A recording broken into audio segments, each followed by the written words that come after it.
क्या कभी ऐसा महसूस होता है कि दिन भर की भागदौड़, अनगिनत मीटिंग्स और लगातार काम करने के बाद बस एक ही ख्याल आता है कि काश थोड़ा डाउन टाइम मिल जाए? हाँ, मतलब एक ऐसा वक्त जहाँ कोई दिमागी थकान ना हो। बिल्कुल। एक ऐसी जगह जहां कोई काम ना हो, बस थोड़ी शांति हो और इंसान आराम से सांस ले सके। आम जिंदगी में देखा जाए तो ये डाउन टाइम किसी वरदान से कम नहीं लगता। एकदम सही कहा। लेकिन, और ये बहुत बड़ा लेकिन है, इसी डाउन टाइम शब्द को जब हम बिजनेस और मैन्युफैक्चरिंग की दुनिया में ले जाते हैं तो इसके मायने पूरी तरह बदल जाते हैं। हाँ, वहाँ ये बिल्कुल भी वरदान नहीं है। वही तो, वहां ये आराम का वक्त नहीं है, बल्कि ये एक ऐसी गंभीर बीमारी है जो किसी भी कंपनी के रिसोर्सेज, टाइम और सबसे जरूरी उसके प्रॉफिट्स को दीमक की तरह खा रही है। ये तुलना एक्चुअली बहुत ही सटीक है। आम जिंदगी का जो सुकून है ना, वो बिजनेस की दुनिया का सबसे बड़ा सिरदर्द है। देखिए, जब कोई मशीन रुकी हुई हो या कच्चा माल टाइम पर ना पहुंचे, तो वो वक्त आराम का नहीं होता। वो तो भारी नुकसान का वक्त होता है। एग्जैक्टली। मैन्युफैक्चरिंग की भाषा में कहें तो हर वो सेकंड जहां प्रोडक्शन रुका हुआ है, वो सीधे तौर पर कंपनी की बैलेंस शीट पर एक लाल निशान छोड़ रहा है, एक माइनस एंट्री हो रही है वहां। हाँ। और इसी वजह से आज के इस गहन चर्चा में हमने कई बहुत ही शानदार और जानकारी से भरे सोर्सेज को एक साथ जमा किया है। अगर हम ध्यान से 8 वेस्ट्स ऑफ लीन पर लिखे गए डिटेल्ड आर्टिकल्स, हैरल्ड फिल्ब्रिक जैसे मैन्युफैक्चरिंग एक्सपर्ट्स की प्रेजेंटेशंस देखें, या फिर 4 जॉ जैसी कंपनियों के रिसर्च ब्लॉग्स और लीन सिक्स सिग्मा एक्सपर्ट लूका बैलेस्ट्रियरी के वीडियो ट्रांसक्रिप्ट्स पर नजर डालें, तो एक बात बहुत क्लियरली सामने आती है। हाँ, उन सब का एक ही सेंट्रल फोकस है। बिल्कुल। इन सभी सोर्सेस का एक ही लक्ष्य है, ये समझना कि मैन्युफैक्चरिंग और बिजनेस ऑपरेशंस में वेस्ट यानी बर्बादी असल में होती क्या है। लेकिन देखिए, सिर्फ बर्बादी को समझना ही काफी नहीं है। इन मटेरियल्स में इस बात पर भी बहुत गहराई से विचार किया गया है कि इस बर्बादी को खत्म कैसे किया जाए, क्योंकि समस्या की पहचान करना तो सिर्फ आधी लड़ाई है। असली जीत तो उस समस्या को जड़ से उखाड़ फेंकने में है। एकदम सही। तो इस चर्चा का मुख्य उद्देश्य, या यूं कहें कि हमारा मिशन आज ये समझना है कि लीन मैन्युफैक्चरिंग के 8 मुख्य वेस्ट्स क्या हैं। और हम सिर्फ समस्याओं पर नहीं रुकेंगे, हम समाधान पर भी बात करेंगे। हाँ, टूल्स और टेक्निक्स पर। राइट। हम देखेंगे कि पोकायो के 5S और जस्ट इन टाइम जैसे पावरफुल टूल्स का इस्तेमाल करके इन वेस्ट्स को हमेशा के लिए कैसे खत्म किया जा सकता है। ये सब्जेक्ट जितना टेक्निकल लगता है ना, असल में उतना ही दिलचस्प है। बहुत ज्यादा प्रैक्टिकल भी है। ठीक है, आइए इसको डिटेल में समझते हैं। सबसे पहले ये लीन मैन्युफैक्चरिंग और इसमें ये जो वेस्ट का कॉन्सेप्ट है, ये आखिर है क्या? इसको समझने के लिए किसी भी काम या प्रोसेस को 2 हिस्सों में बांटना होगा। जब भी कोई प्रोडक्ट बनता है या कोई सर्विस दी जाती है, तो उसमें कई सारी छोटी बड़ी एक्टिविटीज शामिल होती हैं। इनमें से पहली होती है वैल्यू एडेड एक्टिविटी, यानी जिसके लिए कस्टमर पैसे देने को तैयार है। एग्जैक्टली। ये वो काम है जिसका सीधा फायदा कस्टमर को मिलता है, जैसे लकड़ी को काट कर एक खूबसूरत कुर्सी का आकार देना या कार के इंजन को असेंबल करना। ये वैल्यू ऐड कर रहा है। दूसरी होती है नॉन वैल्यू एडेड एक्टिविटी, जिसे हम सीधे तौर पर वेस्ट या बर्बादी कहते हैं। अगर हम उन रिसर्च पेपर्स पर नजर डालें तो एक बहुत ही चौंकाने वाला आंकड़ा सामने आता है। किसी भी नॉर्मल प्रोसेस में लगभग 95% एक्टिविटीज नॉन वैल्यू एडिंग होती हैं। 95%? हाँ, यानी वो सिर्फ वेस्ट होती हैं और केवल 5% एक्टिविटीज ही असल में प्रोडक्ट में कोई वैल्यू जोड़ती हैं। ये आंकड़ा किसी को भी हैरान कर सकता है कि हमारी मेहनत का इतना बड़ा हिस्सा असल में किसी काम का नहीं है। ये सच्चाई थोड़ी कड़वी जरूर है, लेकिन इसी सच्चाई को समझकर ही लीन फिलॉसफी का जन्म हुआ था। अगर हम थोड़ा हिस्ट्री में जाएं, तो ईली विटनी ने इंटरचेंजेबल पार्ट्स की शुरुआत की थी और हेनरी फोर्ड ने तो असेंबली लाइन का आविष्कार किया था। हाँ, और उसी से मास प्रोडक्शन को जन्म मिला। लेकिन इस मास प्रोडक्शन को एक कंप्लीट आइडियोलॉजी, एक विचारधारा का रूप दिया टोयोटा के ताइची ओहनो ने। ओनो ने ही जापानी शब्द मुड़ा को पूरी दुनिया में मशहूर किया। मुड़ा, जिसका मतलब है वेस्ट। बिल्कुल, वेस्ट या बर्बादी। ओनो का मानना था कि सिर्फ ज्यादा बनाना काफी नहीं है, बल्कि बिना बर्बादी के बनाना ही असली सफलता है। उन्होंने ये बात बहुत जोर देकर कही थी। यानी वो कोई भी काम जो कस्टमर के लिए कोई वैल्यू नहीं जोड़ रहा है, वो मुड़ा है। और ताइची ओहनो ने इस वेस्ट को 2 अलग अलग कैटेगरीज में बांटा था। पहला है प्योर वेस्ट। ये वो बर्बादी है जिसे अगर आज और अभी इसी वक्त रोक दिया जाए तो कस्टमर को रत्ती भर भी फर्क नहीं पड़ेगा। जैसे कि किसी फाइल को बेवजह एक टेबल से दूसरी टेबल पर भेजना, या काम के वक्त औजारों को ढूंढने में लंबा समय बर्बाद करना। ये वो काम है जिससे वैल्यू तो नहीं मिलती, लेकिन मौजूदा टेक्नोलॉजी या सिस्टम की कमियों के कारण इसे करना हमारी मजबूरी बन जाता है। इसका कोई एग्जाम्पल? जैसे क्वालिटी चेक करना। अगर हमारा प्रोसेस 100% सही हो, बिल्कुल परफेक्ट, तो प्रोडक्ट को चेक करने की जरूरत ही ना पड़े। लेकिन फिलहाल मशीन या सिस्टम में कमियां हैं, इसलिए वो इंस्पेक्शन करना अनिवार्य हो जाता है। अच्छा, तो प्योर वेस्ट को तो तुरंत खत्म कर देना चाहिए, जबकि इंसिडेंटल वेस्ट को कम करने के लिए लॉन्ग टर्म में टेक्नोलॉजी और प्रोसेस को बेहतर बनाना पड़ता है। यहाँ सबसे दिलचस्प बात यह है कि इन सभी 8 प्रकार के वेस्ट्स को आसानी से याद रखने के लिए मैन्युफैक्चरिंग की दुनिया में एक बहुत ही बढ़िया एक्रोनिम बनाया गया है, और वो एक्रोनिम है डाउन टाइम। कुछ जगहों पर इसको टिम वुड्स भी कहा जाता है ना। इसका एक एक अक्षर एक खास तरह की बर्बादी के बारे में बताता है। शुरुआत करते हैं पहले हिस्से से, यानी DOWN से। ठीक है। सबसे पहला है डी, यानी डिफेक्ट्स। जब भी कोई प्रोडक्ट तय किए गए क्वालिटी स्टैंडर्ड पर खरा नहीं उतरता तो वो डिफेक्टिव कहलाता है। इसका सीधा सा मतलब है कि या तो उस प्रोडक्ट को रिजेक्ट करके फेंकना पड़ेगा या फिर उसे ठीक करने के लिए दोबारा मेहनत करनी पड़ेगी, जिसे हम रीवर्क कहते हैं। और देखिए, डिफेक्ट्स के साथ एक बहुत बड़ा फाइनेंशियल मैथ जुड़ा हुआ है। जब कोई डिफेक्ट आता है तो उसमें इस्तेमाल हुआ कच्चा माल तो बर्बाद होता ही है, साथ ही उसे बनाने में लगा वक्त, मशीन की इलेक्ट्रिसिटी और मजदूरों की मेहनत सब पानी में चली जाती है। वही तो। और इसका कॉस्ट इफेक्ट भी अलग अलग होता है ना। बिल्कुल।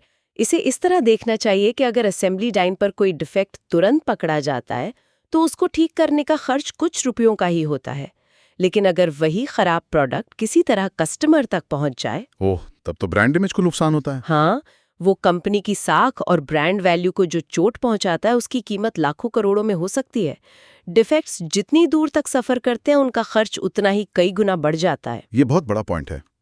इसके बाद आता है दूसरा अक्षर ओ, जो है ओवर प्रोडक्शन, यानी जरूरत से ज्यादा सामान बना लेना। हैरल्ड चिल्ब्रिक जैसे एक्सपर्ट्स इस बात पर बहुत खास जोर देते हैं कि ओवर प्रोडक्शन कोई आम वेस्ट नहीं है। नहीं, बिल्कुल नहीं। ओवर प्रोडक्शन को इन 8 वेस्ट में सबसे खतरनाक या सबसे बुरा वेस्ट माना जाता है, और इसकी वजह बहुत साफ है। ओवर प्रोडक्शन बाकी के सभी वेस्ट्स को जन्म देता है। कैसे? इंडस्ट्री में इसे पुश सिस्टम कहा जाता है। अक्सर मैन्युफैक्चरिंग यूनिट्स में ये माइंडसेट होता है कि अगर मशीन खाली है तो उसे बस चलाते रहना चाहिए। मशीन की पूरी कैपेसिटी को यूज करने की होड़ में बिना इस बात की परवाह किए कि कस्टमर को अभी उस सामान की जरूरत है या नहीं, बस सामान बनाकर आगे धकेला जाता है। यानी ऐसा सामान बनाने में पैसा, टाइम और मेहनत लगा दी गई जिसे फिलहाल कोई खरीदने वाला ही नहीं है। एग्जैक्टली। और जब सामान जरूरत से ज्यादा बन जाता है तो उसे कहीं ना कहीं स्टोर करके रखना पड़ता है। उसे वेयरहाउस तक ले जाने के लिए ट्रांसपोर्ट चाहिए, और उन रखे हुए सामानों में डिफेक्ट्स आने या डैमेज होने का खतरा भी तो बढ़ जाता है। इसी वजह से तो कहा जाता है कि ओवर प्रोडक्शन बाकी वेस्ट्स का पिता है। और एक बात और, ओवर प्रोडक्शन से गोडाउन तो भर जाते हैं, लेकिन इस बीच उन कर्मचारियों का क्या जो अगली मशीन पर काम शुरू करने के लिए किसी और पार्ट का इंतजार कर रहे हैं। और यहीं से जन्म होता है अगले वेस्ट का। डाउन टाइम का तीसरा अक्षर W, यानी वेटिंग या इंतजार। अगर हम आम जिंदगी की बात करें तो किसी भी लाइन में खड़ा होना हमेशा झुंझुलाहट पैदा करता है। किसी को पसंद नहीं है लाइन में लगना। यही झुंझुलाहट और नुकसान मैन्युफैक्चरिंग में भी होता है। बिल्कुल होता है। जब कोई मशीन इसलिए रुकी हुई है क्योंकि उसे रॉ मटेरियल नहीं मिला, या कोई ऑपरेटर इसलिए खाली बैठा है क्योंकि उसकी मशीन ब्रेकडाउन में है, या फिर ऑफिस में कोई फाइल सिर्फ इसलिए अटकी हुई है क्योंकि किसी सीनियर मैनेजर के अप्रूवल का इंतजार है, ये सब वेटिंग वेस्ट ही तो है। रिसर्च साफ बताती है कि वेटिंग के कारण पूरे प्रोसेस का साइकिल टाइम बहुत बढ़ जाता है। ये जो साइकिल टाइम वाला पॉइंट है ना, इसे समझना बहुत जरूरी है। साइकिल टाइम का मतलब है किसी एक काम या प्रोडक्ट को शुरू से लेकर आखिर तक पूरा होने में लगने वाला टोटल टाइम। हाँ, अब मान लीजिए अगर कोई प्रोडक्ट बनने में सिर्फ 10 मिनट लेता है, लेकिन कच्चे माल के इंतजार में वो मशीन पर 50 मिनट तक खाली पड़ा रहता है, तो उसका साइकिल टाइम 60 मिनट हो गया। और इस 60 मिनट में से 50 मिनट सिर्फ वेटिंग वेस्ट है।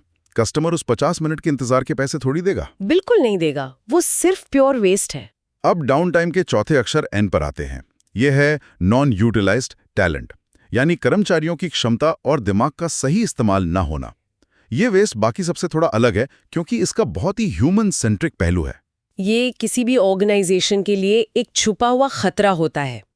इसे एक कॉग्निटिव डिस्कनेक्ट के रूप में देखा जा सकता है। Cognitive disconnect? हाँ, मतलब अक्सर मैनेजमेंट खुद को काम डिजाइन करने वाला दिमाग मानता है और एम्प्लॉयज को सिर्फ काम करने वाले हाथ समझता है।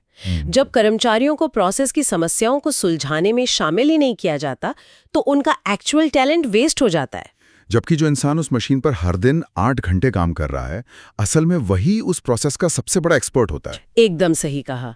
लेकिन अगर कंपनी में ऐसा कल्चर है जहां हर बात पर एक दूसरे पर दोष मढ़ा जाता है, यानी ब्लेम एंड फॉल्ट का माहौल है, तो एम्प्लॉयज अपने सुझाव देना बंद कर देते हैं। वो सोचते हैं कि बोलने का क्या फायदा, उल्टा डांट पड़ेगी। वही तो, वो सिर्फ उतना ही काम करते हैं जितना उन्हें ऑर्डर दिया जाता है, और इससे कंपनी उन शानदार आइडियाज से महरूम रह जाती है जो शायद उनके प्रोसेस को पूरी तरह बेहतर बना सकते थे। ये बहुत ही डीप पॉइंट है। तो ये थे डाउनटाइम के पहले 4 अक्षर: डिफेक्ट्स, ओवर प्रोडक्शन, वेटिंग और नॉन यूटिलाइज्ड टैलेंट। अब आगे बढ़ते हुए इसके दूसरे हिस्से को डिकोड करते हैं, यानी TIME। चलिए देखते हैं। सबसे पहले T यानी ट्रांसपोर्टेशन और M यानी मोशन। इन दोनों के बीच का जो अंतर है ना, उसको क्लियर करना बहुत अहम है, क्योंकि अक्सर लोग इनमें कंफ्यूज हो जाते हैं। हाँ, दोनों मूवमेंट से जुड़े हैं, इसलिए कंफ्यूजन होता है। ट्रांसपोर्टेशन का सीधा संबंध सामान से है। जब प्रोडक्ट, कच्चे माल या किसी भी मटेरियल को बेवजह एक जगह से दूसरी जगह ले जाया जाता है तो वो ट्रांसपोर्टेशन वेस्ट है। जैसे फैक्ट्री का लेआउट अगर गलत हो, एक प्रोसेस बिल्डिंग के एक कोने में हो रहा है और अगला प्रोसेस बिल्कुल दूसरे कोने में, तो सामान को बार बार फोकलिफ्ट या ट्रॉली से यहाँ से वहाँ शिफ्ट करना पड़ेगा। और ऐसा करने से सिर्फ टाइम खराब नहीं होता, सामान के टूटने फूटने का रिस्क बढ़ता है, फोर्कलिफ्ट्स का फ्यूल खर्च होता है और उन मशीन्स पर बेवजह वेयर एंड टेयर होता है। दूसरी तरफ मोशन का संबंध इंसानों से है, इंसानों के मूवमेंट से। हाँ, जब कोई कर्मचारी अपना काम करने के लिए बेवजह फिजिकल मूवमेंट करता है तो वो मोशन वेस्ट है। जो हमने सोर्स मटेरियल देखा था उसमें इसको समझाने के लिए एक बहुत ही रोचक एग्जाम्पल दिया गया था, एक कॉफी शॉप के बरिस्ता का। हाँ, वो बरिस्टा वाला एग्जाम्पल मुझे बहुत पसंद आया। उसमें बताया गया था कि जो बरिस्ता कॉफी बना रहा है, अगर उसे कॉफी सर्व करने के लिए पेपर कप काउंटर के एक सिरे से लाना पड़े और उस कप का प्लास्टिक ढक्कन काउंटर के बिल्कुल दूसरे सिरे पर रखा हो, तो उसे एक ही कॉफी बनाने के लिए बेवजह कई कदम चलने पड़ेंगे। बिल्कुल, ये मोशन वेस्ट है। अगर उसका वर्क स्टेशन ठीक से डिजाइन किया गया होता तो दोनों चीजें उसके हाथ की पहुंच में होती। बेवजह झुकना, मुड़ना, अपने टूल्स को इधर उधर खोजना, ये सब मोशन वेस्ट के अंदर आता है। इससे ऑपरेटर जल्दी थक जाता है और काम की स्पीड गिर जाती है। अब बात आती है I की, यानी इन्वेंट्री या स्टॉक।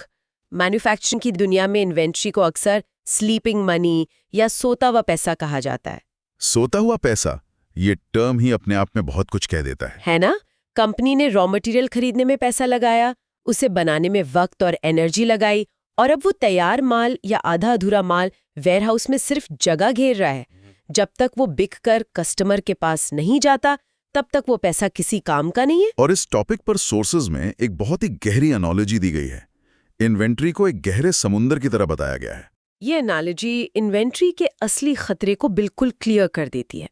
देखिए, जब समुद्र में पानी का स्तर ऊंचा होता है तो पानी के नीचे छुपी हुई चट्टानें किसी को दिखाई नहीं देती। जहाज आराम से उनके ऊपर तैरता रहता है। यहाँ पानी का स्तर हो गया इन्वेंट्री, और वो चट्टानें हैं सिस्टम की समस्या है। सही पकड़ा। जब गोडाउन में बहुत सारा एक्स्ट्रा सामान भरा होता है तो अगर कोई मशीन अचानक खराब भी हो जाए या सप्लायर माल न दे पाए या क्वालिटी में कोई इशू आ जाए तो भी प्रोडक्शन लाइन नहीं रुकती, क्योंकि लोग उस रखे हुए एक्स्ट्रा स्टॉक का इस्तेमाल कर लेते हैं। तो इन्वेंट्री इन सभी गंभीर समस्याओं को अपने पानी के नीचे छुपा लेती है। एग्जैक्टली। समस्या अपनी जगह पर वही है, लेकिन इन्वेंट्री के पर्दे के पीछे वो छिप गई है और कोई उसे परमानेंट सुलझाने की कोशिश ही नहीं कर रहा। जब इन्वेंट्री का स्तर थोड़ा कम किया जाएगा, पानी नीचे जाएगा, तभी तो वो चट्टानें यानी असली कमियां सामने आएंगी और उन्हें ठीक किया जा सकेगा। क्या बात है। अब इस एक्रोनिम का आखिरी अक्षर बचता है E, यानी एक्स्ट्रा प्रोसेसिंग। एक्स्ट्रा प्रोसेसिंग का मतलब है कि प्रोडक्ट या सर्विस में हम कुछ ऐसा जोड़ रहे हैं जिसकी कस्टमर ने ना तो मांग की है और ना ही वो उस एक्स्ट्रा चीज के पैसे देने को तैयार है। जैसे किसी प्रोडक्ट की इतनी ज्यादा पॉलिशिंग या फिनिशिंग करना जिसकी असल में कोई जरूरत ही नहीं है। हाँ, या फिर कॉर्पोरेट ऑफिसेज में देख लीजिए, एक छोटी सी फाइल पास करने के लिए 4 अलग-अलग लेवल के मैनेजर्स के सिग्नेचर लेना, ये सीधे तौर पर टाइम और एनर्जी दोनों की बर्बादी है। रिसर्च बताती है कि इस तरह का एक्स्ट्रा प्रोसेसिंग वेस्ट उन इंडस्ट्रीज में बहुत ज्यादा होता है जो कड़े नियमों से बंधी होती हैं, जो हेविली रेगुलेटेड होती हैं। वहां लोग कंप्लायंस और कानून की डर से जरूरत से ज्यादा क्वालिटी चेक या डॉक्यूमेंटेशन करने लगते हैं, जिससे असल में प्रोसेस में कोई वैल्यू नहीं बढ़ती। ये डर की वजह से होता है। यहां आकर बात वाकई में बहुत इंटरेस्टिंग हो जाती है। ये 8 वेस्ट्स क्या हैं और ये कैसे चुपके से काम करते हैं, ये तो बिल्कुल स्पष्ट हो गया। लेकिन सिर्फ बीमारी का पता चलना तो काफी नहीं है ना, हमें इसका इलाज भी चाहिए। बिल्कुल चाहिए। और इन वेस्ट्स को ढूंढने और उन्हें हमेशा के लिए खत्म करने के लिए हमारे पास जो टूल किट उपलब्ध है वो बहुत ही असरदार है। तो इस बीमारी को पकड़ने का पहला कदम क्या है? सबसे पहले तो ग्राउंड जीरो पर जाना होता है। लीन फिलॉसफी में एक कॉन्सेप्ट है जिसे जेम्बा वॉक कहते हैं। जेम्बा एक जापानीज शब्द है जिसका मतलब होता है वो असली जगह जहां असल में काम हो रहा है। यानी मैनेजमेंट को अपने एसी कैबिन से बाहर निकलकर एक्चुअल वर्कफ्लो पर जाना चाहिए। हाँ, अपनी आंखों से प्रोसेस को देखना चाहिए। और यहीं पर कुछ बहुत ही विजुअल टूल्स का जिक्र आता है, जैसे वैल्यू स्ट्रीम मैपिंग और स्पगेटी डायग्राम्स। ये स्पगेटी डायग्राम का नाम सुनने में बड़ा अजीब लगता है, लेकिन इसका विजुअल इम्पैक्ट जबरदस्त है ना? ये टूल्स एक्चुअली काम को देखने का पूरा नजरिया बदल देते हैं। स्पगेटी डायग्राम में क्या होता है कि किसी कर्मचारी के दिन भर के चलने के रास्ते को एक फैक्ट्री के नक्शे पर पेन से ड्रॉ किया जाता है।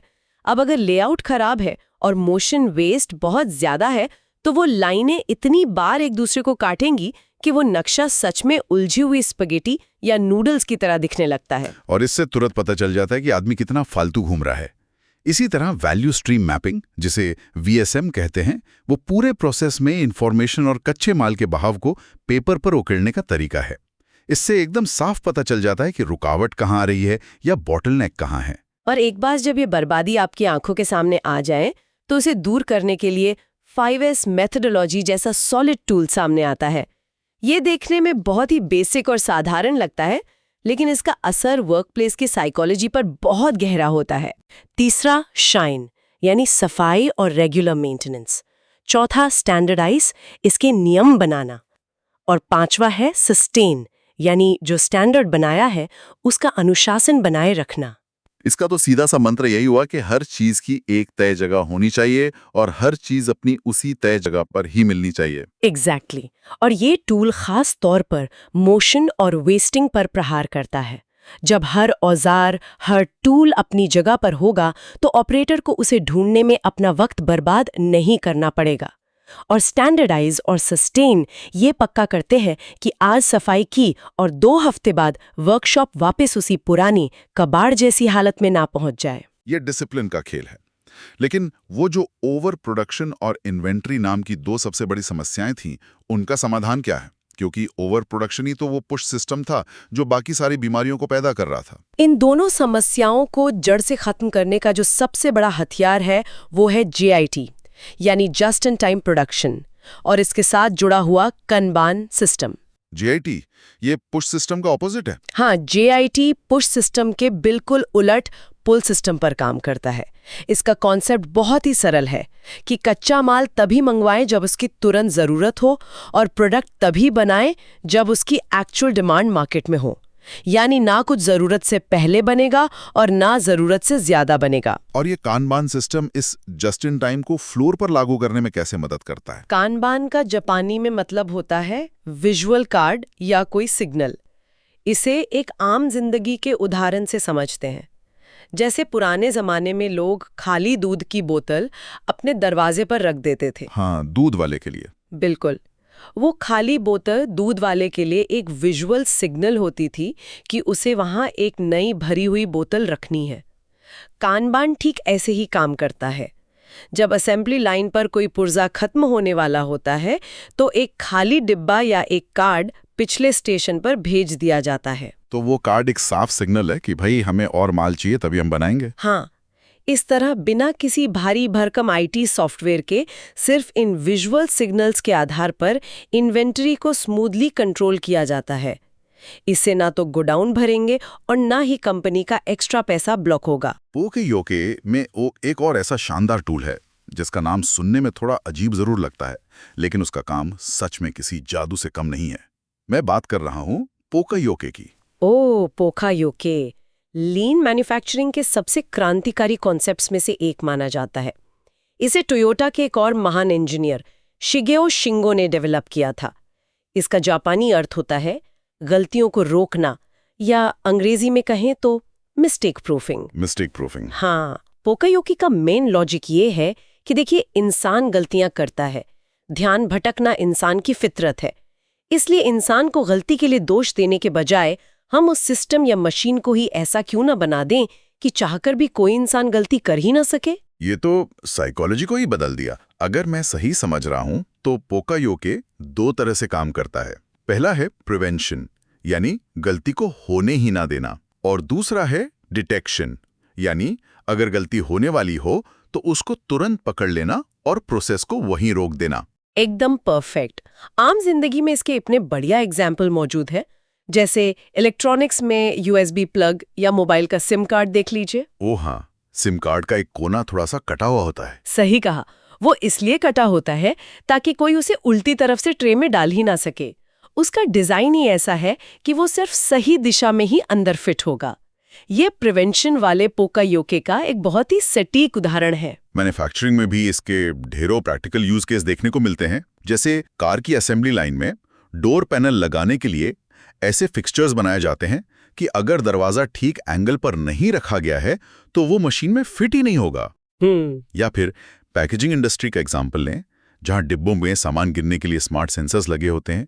अगर पैक होते वक्त डिब्बे में एक भी आइटम कम है तो सेंसर तुरंत उसको डिटेक्ट कर लेगा, मशीन रुक जाएगी और अलार्म बजने लगेगा। इसका मतलब है कि डिफेक्टिव प्रोडक्ट कस्टमर तक पहुंचने का चांस वहीं पर 0 हो गया। और पोकायोके की सबसे बड़ी खूबी पता है क्या है? इसकी सादगी। जो सोर्सेज हैं वो साफ सलाह देते हैं कि मिस्टेक प्रूफिंग के सॉल्यूशंस बहुत ही सिंपल और लो कॉस्ट होने चाहिए।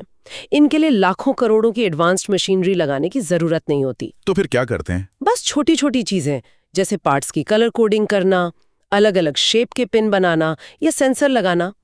ये सब बहुत सस्ते और असरदार तरीके हैं। इन कम लागत वाले सॉल्यूशंस का सबसे बड़ा फायदा ये है कि लोग यानी कर्मचारी खुद ऐसे छोटे छोटे सुधार रोजाना सोच सकते हैं और लागू कर सकते हैं। और हाँ, एक जरूरी बात, क्या? किसी भी नए पोकायोके सिस्टम को पूरे कारखाने में एक साथ लागू करने से पहले किसी एक छोटे से एरिया में उसका पायलट टेस्ट जरूर करना चाहिए, ताकि अगर उसमें कोई कमी हो तो उसे बड़े लेवल पर फैलने से पहले ही सुधारा जा सके। अगर हम इसे बड़ी पिक्चर से जोड़कर देखें, मेरा मतलब है जो आपने टूल्स बताए, अगर इन सबको एक साथ देखा जाए। हाँ, अगर हम इसे बड़ी पिक्चर से जोड़कर देखें तो ये सभी टूल्स, चाहे वो गेम्बा वॉक हो, 5S हो, JIT हो या पोकायोके, ये सब मिलकर सिर्फ काम को तेज नहीं कर रहे हैं, ये एक ऐसा माहौल बना रहे हैं जहां गलतियों की गुंजाइश खुद ब खुद खत्म हो जाती है, प्रोडक्ट की क्वालिटी बढ़ती है और हर एक इंसान बिना किसी फ्रस्ट्रेशन या तनाव के अपने काम पर फोकस कर पाता है। तो ये सिर्फ एक टेक्निकल प्रोसेस बदलने के बारे में नहीं है? नहीं, बिल्कुल नहीं। ये काम करने के पूरे कल्चर को बदलने के बारे में है। तो इन सब का आखिर मतलब क्या है? अगर हम आज की इस पूरी गहन चर्चा का निचोड़ निकालें तो चाहे कोई बहुत बड़ी मैन्युफैक्चरिंग फैक्ट्री हो, कोई हाईटेक सॉफ्टवेयर कंपनी हो, या फिर वो हमारी एक छोटी सी कॉफी शॉप ही क्यों ना हो, हर जगह वेस्ट होता है। बिल्कुल। डाउन टाइम के इन 8 वेस्ट्स को समझना हर किसी के लिए बेहद जरूरी है। अगर किसी भी संस्था में इन वेस्ट्स को टाइम रहते पहचान लिया जाए और इन राइट टूल्स का इस्तेमाल करके इन्हें हटा दिया जाए तो ना सिर्फ रिसोर्सेज और पैसों की भारी बचत होती है, बल्कि हम कस्टमर्स को कहीं ज्यादा बेहतर सर्विस देकर उनकी संतुष्टि भी बढ़ा सकते हैं। और इन सब का एक बहुत ही आसान सा मतलब निकलता है, वर्क स्मार्टर नॉट हार्डर। सही कहा। यानी बिना सोचे समझे बस गधे की तरह मेहनत करने के बजाय समझदारी से और बिल्कुल सही दिशा में अपना एफर्ट लगाया जाए। और देखिए, ये समझदारी और सही दिशा तभी मिल सकती है जब आपका नजरिया, आपका एटीट्यूड ठीक हो। सोर्स मटेरियल में हेनरी फोर्ड का एक बहुत ही पावरफुल कोट दिया गया है जो इस पर बिल्कुल फिट बैठता है। वो कौन सा? उन्होंने कहा था कि अगर आपको लगता है कि आप कर सकते हैं या आपको लगता है कि आप नहीं कर सकते हैं, दोनों ही हालत में आप बिल्कुल सही हैं।